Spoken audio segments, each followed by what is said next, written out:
The new Spider-Man game is about to be released. Okay, maybe not right now, but in a couple of months. And these villains must be in the game. Starting off with Mysterio. He made his first debut in Amazing Spider-Man Comics issue 13, created by the legendary Stan Lee. And of course, he's a master of tricks and illusions. Why do we need him in the game? Well, because he's not your typical villain that's challenging Spider-Man on the physical plane. Instead, it's more psychological in the sense that he's showing off illusions.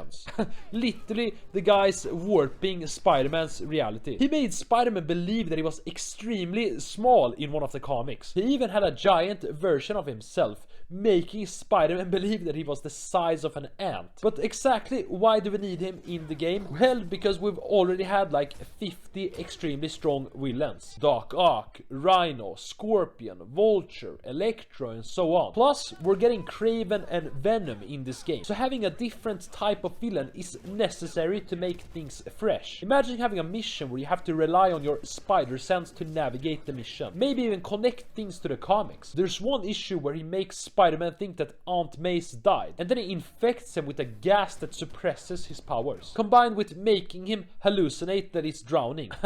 Well, there's only one problem with what I just said. Aunt May's sort of dead. So, yeah. Moving on from Mysterio, we get to the Chameleon. He literally made his first appearance in the first Spider-Man issue. And just like Mysterio, this is a villain that would challenge Spider-Man in a different way. Mainly because he's not this super strong guy. Imagine chasing him around and having to use your spider sense to catch him. Also, the main thing for this guy is that he's Kraven's half-brother. And Kraven being in this game would make for a nice reveal. Like, hey, you've been chasing Chameleon around, and then he's Kraven's brother. You can even make it so that Chameleon's like your fake ally throughout the game. Then there's this big reveal that is Kraven's brother, and you have to fight both of them. And of course, eliminate both of them. Moving on from Chameleon, we get to the Shocker. He made his first appearance in the Amazing Spider-Man comic issue 46, created by the legendary Stan Lee, of course. Why do we need to have him in this game? Well, mainly because he's had a relatively limited role in the previous game. I get it, he's not supposed to be this major villain, especially when you have other heavy hitters. But I do think there's a great opportunity here to recreate an iconic scene. In the Spider-Man cartoon back in the 90s, you had symbiote Spider-Man chasing Shocker and just screaming and being insane. The voice acting was just crazy, dude. You could just hear how corrupted Peter was. Completely corrupted like the politicians in a third world country.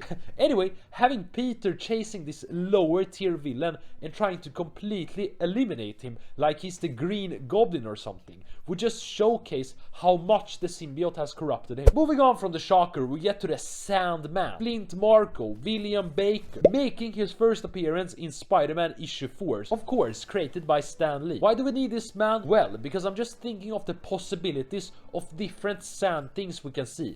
What was even that a sentence to? Shitty English from Swedish man. What I mean is that he can transform his body. Imagine having awesome transformations into weapons that you have to dodge. Also, I think would be nice throwback to Spider-Man 3, where he had Sandman's first live action appearance. Imagine having a fight scene where Peter's fighting Sandman in some subway. Then he just completely eliminates him using water, just like in the movie. Another route you could go with this character is to sort of make him an anti-villain, or even a hero. There was a period in the comics where Sandman was one of the good guys, even being part of the Avengers. Maybe you could have something similar there. Coming in next in line is the Rose.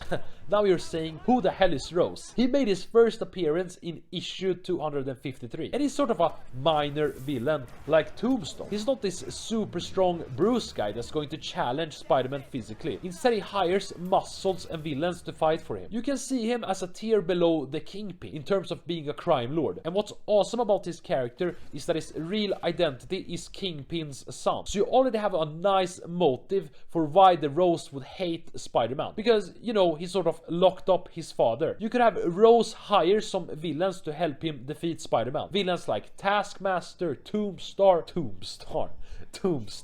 and Alistair Smythe. Now, this villain right here maybe is too significant to have a minor appearance. Of course, I'm talking about Morbius. I remember back in the cartoons that it was pretty significant and appeared several times. But in the comics, I don't remember much of him. He sort of appeared when Spider-Man was going through this external crisis where he had multiple arms. But anyway, I do think you could do something nice with him. They're sort of both scientists, so have Peter meet him through some scientific work. Then throughout the game we can learn that there's a vampire in New York, and through some detective work you can have Peter and Miles just find him and maybe fight him in a scary place, like a closed down mansion or in a castle. There's probably castles around New York. Let me just Google really quickly. Yeah, I got some castles here. Anyway, they can sort of capture him and just manufacture a cure. I've been talking a lot about Peter Parker and his different villains, but what about Miles? Literally, he's a fresh new Spider-Man with different villains, and one of these villains is the ultimate Scorpion. Here's the alternate version of the Scorpion, I think a Russian version. Anyway, you can make it so that he's somewhat that Miles comes across, a Miles side quest, so to say, and he can just end up being the brother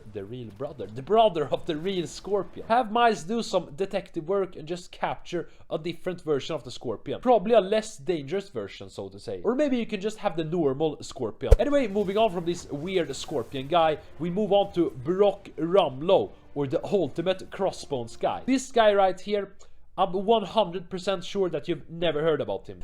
Like, I haven't even heard about this asshole. I mean, look at him. He's just wearing some weird Adidas stripes. Anyway, this is an expert marksman that's the result of some Roxxon experiments. Maybe not experiments, but he's connected to Roxxon, which of course is Miles' greatest enemy. So you can have Simon from that Miles Morales game send out ultimate crossbones to kill Miles. Okay, I'm gonna be honest, this is a weird one because it isn't necessarily a villain, but it would be cool to see Miles do some sort of detective work or police work where he's investigating one of his dad's old cases to sort of honor his memory, and then in the case he can just end up fighting some villain like Silver Mane, who's this mobster guy, or you can even connect it to Rose or some other villain. Okay, I know this is a video about villains that should appear in the game, but listen to me, don't fight me, just listen. There are some villains that shouldn't appear, and I think one of them is Green Goblin. I think Green Goblin is too significant to appear in this game, especially because we already have Kraven, Venom, and the Lizard being the main villains. I think if you cram Green Goblin in all of this, then you won't have a flushed out story. Instead, you should have Green Goblin appear in the next Spider-Man game. You could even start out by having Hobgoblin be the main villain of a second Miles Morales game. Then you have Spider-Man 3, where Green Goblin's the main villain. Because in this game, you should really focus on Kraven, Venom, and the Lizard. And speaking of Venom,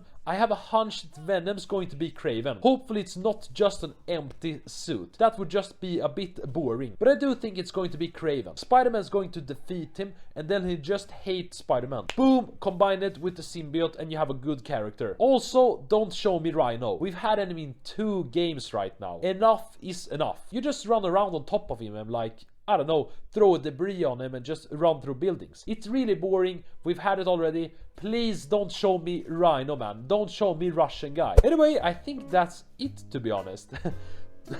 Man, I don't think any of the guys in this video is going to make an appearance though. Like, hopefully just one of them appears. If not, well, then I just suck balls, like.